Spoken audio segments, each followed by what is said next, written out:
नमस्कार, कैसे हैं आप सब? उम्मीद है बढ़िया होंगे। Check done. चलिए, तो आज हम पढ़ेंगे लोकतांत्रिक सरकार के मुख्य तत्व। हमने पहले पढ़ा विविधता की समझ, विविधता एवं भेदभाव, यानी कि कैसे विभिन्न प्रकार की संस्कृतियां, विभिन्न प्रकार के लोग हमारे आसपास रहते हैं और उन विविधता के बीच हमें कैसे भेदभाव नहीं करना चाहिए, कैसे सामंजस्य बैठाकर चलना चाहिए, ये हमने देखा। और तीसरे चैप्टर में देखा हमने सरकार क्या है। सरकार में हमने लोकतंत्र, प्रजातंत्र आदि देखे।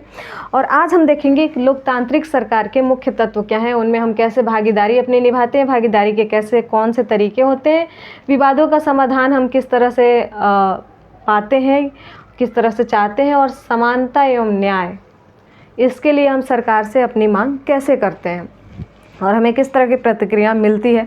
तो ये सारी चीज़ें जो है ना हमारे आसपास होती हैं, आप दिन हर रोज़ देखते हैं, लेकिन उसे ओवरव्यू करने की ज़रूरत है। उसे हम कैसे पढ़ेंगे, कैसे जानेंगे। और मेरा एक रिक्वेस्ट है आप सबसे कि आपने पिछली वीडियो नहीं देखी तो प्लीज़ हमारे चैनल पर रहें और चैनल को सब्सक्राइब ज़रूर कर लें भाई, क्योंकि आपको नोटिफिकेशन फिर नहीं मिलेंगे और आप हमसे कनेक्ट नहीं हो पाएंगे। तो चैनल को सब्सक्राइब प्लीज़ ज़रूर करें। और आपको बहुत सारी मोटिवेशनल टाइप्स वीडियोज़ भी मिलती रहती हैं हमारे चैनल पर, और बहुत सारे study materials, study educational updates भी मिलते रहते हैं। तो चलिए देखिए, लोकतंत्र में हमारी भागीदारी कैसी होती है। हम बिल्कुल ही इनका निचोड़ लेकर चलेंगे, लाइन बाय लाइन लिए तो फिर वीडियो बहुत ही लंबी हो जाएगी और बोरिंग हो जाती है। इसमें जो मेन पॉइंट्स हैं, जो पढ़ने योग्य हैं, जिन्हें पढ़ना एकदम ही ज़रूरी है, उसे हम पढ़ेंगे, और जो भी स्टोरीज होंगी उनको शॉर्ट्स में बता देंगे हम। तो देखिए, लोकतंत्र में हम भागीदारी कैसे निभाते हैं। तो हम MLA MP जो भी चुनते हैं, मतलब सरकार का प्रतिनिधि चुनते हैं हम, और वो प्रतिनिधि जो है जाके सरकार बनाती है। ठीक है, डायरेक्ट नहीं करते हैं हम, क्योंकि बहुत बड़ा हमारा जो है समाज है, जनता जो है बहुत बड़ी है, तो इस तरह से हम प्रत्यक्ष निर्वाचन नहीं कर पाते। हमारे यहाँ अप्रत्यक्ष निर्वाचन होता है। तो हम अपने प्रतिनिधि सरकार का प्रतिनिधि चुनते हैं, और सरकार और वही प्रतिनिधि, चुने हुए प्रतिनिधि जो हैं जा कर के अपना सरकार बनाते हैं। तो उस तरह से हमने भागीदारी निभाई। अब भागीदारी के अन्य तरीके क्या हो सकते हैं। तो भागीदारी के अन्य तरीके आपने बहुत सारे न्यूज़पेपर, मैगज़ीन्स में देखे होंगे कि सरकार के बहुत सारे प्रशंसनात्मक कार्य को भी लिया जाता है, और बहुत सारे आलोचनात्मक कार्य को भी कार्टून के द्वारा, कोई अपने लेखन के द्वारा, जो भी एडिटोरियल्स होते हैं, संपादकीय होते हैं, उसमें करता है।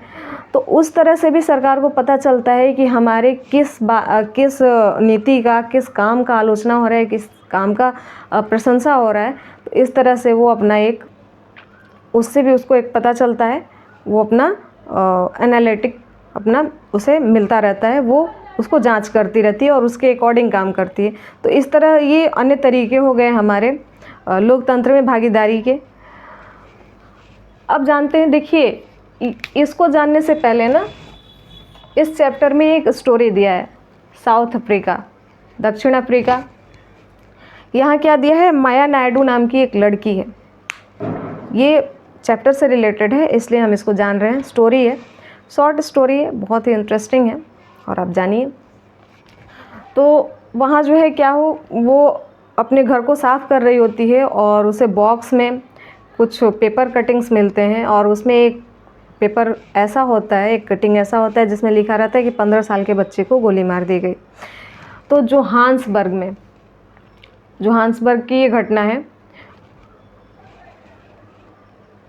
जहाँ ये माया नायडू रहती है। और ये जो घटना हुई है, जो गोली मारी गई है, वो हेक्टर पीटरसन को मारी गई है, जो कि सोवेटो शहर में रहता है, और वो अश्वेत है। साउथ अफ्रीका में रंग भेद नीति थी। ठीक है, रंग भेद का मतलब कि चमड़ी के रंग के आधार पर किसी के साथ भेदभाव करना। काला रंग हो उसको अश्वेत बोलते थे, और सफ़ेद जो बहुत ही गोरा हो उसको श्वेत बोलते थे। तो अश्वेत जो थे, ये जूलू नामक इनकी मातृभाषा थी, और श्वेत लोगों का अपना अलग था। ये लोग क्या चाहते थे, जो जुलू भाषा बोलने वाले थे, ये अफ्रीकांस बोलते थे, श्वेत अफ्रीकांस बोलते थे, और ये लोग जुलू बोलते थे जो अश्वेत थे। तो अश्वेत चाहते थे कि हम जिस स्कूल में भी जाएं वहाँ पर हमें अपनी मातृभाषा में शिक्षा दी जाए। इस बात के लिए वो लड़का विरोध कर रहा होता है और पुलिस उस पर गोलियां चला देती है और महज 15 साल की उम्र में उसकी डेथ हो जाती है। तो आप समझ सकते हैं कि ये भेदभाव कहाँ तक पहुँचा हुआ है, और ये सब बहुत ही अजीब लगता है। उस माया नाम की लड़की को उसकी माँ समझा रही होती है कि देखो, ये जब रंगभेद नीति थी साउथ अफ्रीका में, तब की ये बात है।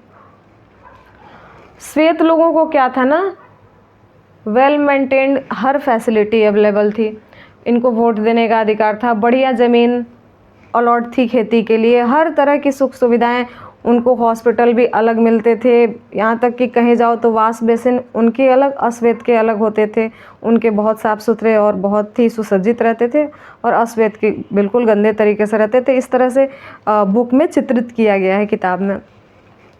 तो इस तरह से और ये जो घटना है ना, ये 16 जून 1976 की है, जब हेक्टर पीटरसन को गोली मारी गई। लेकिन ये ख़त्म कब होता है, नेल्सन मंडेला जी आते हैं 1994 में, और ये रंगभेद नीति के खिलाफ अपना आवाज़ उठाते हैं, संघर्ष करते हैं, आंदोलन करते हैं, तब जाके साउथ अफ्रीका में ये ख़त्म होता है। तो इस तरह से अब ये कह रहा है ये तो विवाद हो गया भाई, कई तरह के विवाद हो जाते हैं ना, कई जगह हिंसा भड़क जाती है, एक ही जगह पर जो है दो धर्म के लोग चाहें तो अपना जुलूस निकालने लगते हैं और दोनों में टकराव की स्थिति बन जाती है। तो इस तरह से कई ऐसे विवाद हो जाते हैं, और उन विवादों का समाधान हमें कैसे मिलता है, जैसा कि आपने देखा कि पुलिस ने उस पर गोलियां बरसा दी, यानी कि हिंसा कर दिया। बाकी हम न्यायालय भी जा सकते हैं, तो आइए जानते हैं। तो कई बार धार्मिक वजह भी विवाद का कारण बन जाते हैं, कई बार नदियाँ विवाद का कारण बन जाती हैं।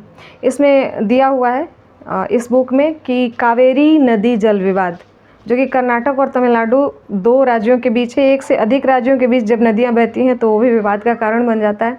तो इसमें हम जो है ना सिर्फ क्लास 6 के अकॉर्डिंग चल रहे हैं, अभी हमें छलांग नहीं लगानी है।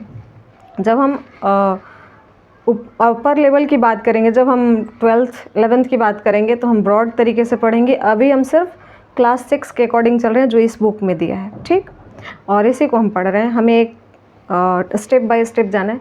तो कावेरी नदी जल विवाद क्या है कि कर्नाटक में कृष्ण सागर बांध जो है कावेरी नदी के ऊपरी छोर पर है, और तमिलनाडु में मेटूर बांध जो है कावेरी नदी के निचले छोर पर है। तो जब तक ऊपरी छोर से पानी नहीं छोड़ा जाएगा तब तक निचले छोर पर आएगा नहीं, और दोनों राज्यों को पानी की पर्याप्त आपूर्ति भी चाहिए। तो इस तरह से ये लोग क्या करते हैं, कोर्ट में केस होता है, न्यायालय जाते हैं, तो एक इस तरह का भी समाधान हो गया। अब हम जानते हैं कि ये समानता और न्याय की बात जो हम कर रहे हैं, तो आपने माया की कहानी में देखा, माया ने हेक्टर पीटरसन की कहानी में देखा कि क्या सब लोग बराबर हैं, सबको बराबर का हक मिला, क्योंकि उस पर तो गोलियां बरसा दी गई और वो अपने मातृभाषा की मांग कर रहा था।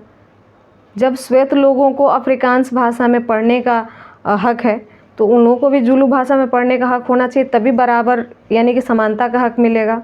और इससे पहले आपने जब अम्बेडकर की कहानी देखी थी, डॉक्टर भीमराव अम्बेडकर जी की, तो उसमें आपने देखा था कि किस तरह से छुआछूत अस्पृश्यता का जो हम लोग अंत लेकर के घूमते हैं कि ये है वो है, लेकिन किस तरह से उनको इस चीज़ का सामना करना पड़ा, और अभी भी व्याप्त है भाई हमारे समाज में, और उसको हम और आप ही मिलके ख़त्म कर सकते हैं।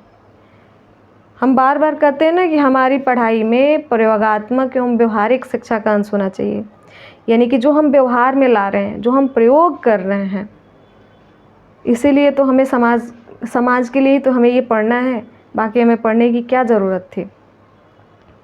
हमने क्लास 6 में भी तो पढ़ा था, पर उस टाइम तो सिर्फ क्वेश्चन आंसर के लिए यहाँ से यहाँ तक इतने क्वेश्चन का आंसर होगा हम मार्क कर देते थे, उतना अंडरस्टैंडिंग आपका नहीं डेवलप हो पाता था। तो इस तरह से हम समानता और न्याय की बात करते हैं। हिंसा किस तरह से देखिए आप, पुलिस अश्रु गैस छिड़क देती है, बारिश कर देती है, कई बार गोलियां चला देती है।